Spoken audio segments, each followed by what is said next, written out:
While darkness and denialism can hide much, they erase nothing.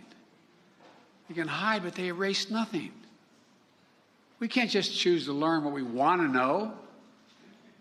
We have to learn what we should know. We should know about our country. We should know everything, the good, the bad, the truth of who we are as a nation. That's what great nations do.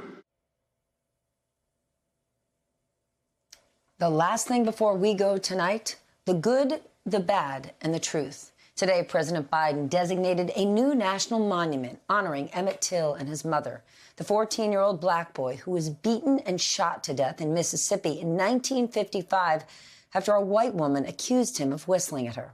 In the president's remarks, he took aim at Republicans who are currently trying to whitewash parts of America's history in textbooks. My colleague Blaine Alexander has a closer look.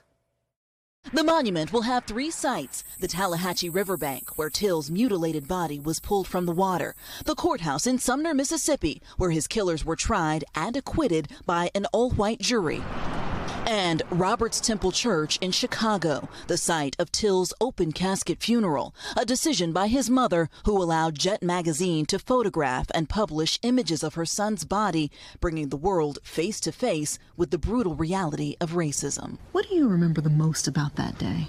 I just remember being kind of numb. And Reverend Wheeler Parker was Till's cousin, his best friend, and the last living witness to Till's abduction. He was in the very next room when a group of white men took Till from his family's house. Stretching my eyes, shaking and talking to God inwardly. And they walked with a pistol in one hand and a flashlight in the other. What was it like there in the house that night after he was taken away? And nobody talked to anybody. It was just dark forever.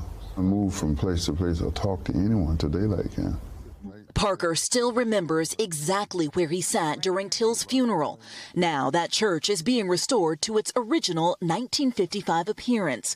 Brent Leggs is helping lead that effort. This will be the first national monument that memorializes examples of racial violence and political injustice. How significant is that? It's exceptionally significant so that our nation never forgets. What happened, at times, still brings Parker to tears. But he says today's news brings some measure of healing.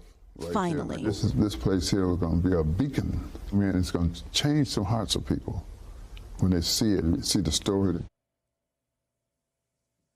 Emmett Till's cousin and best friend will take us off the air tonight.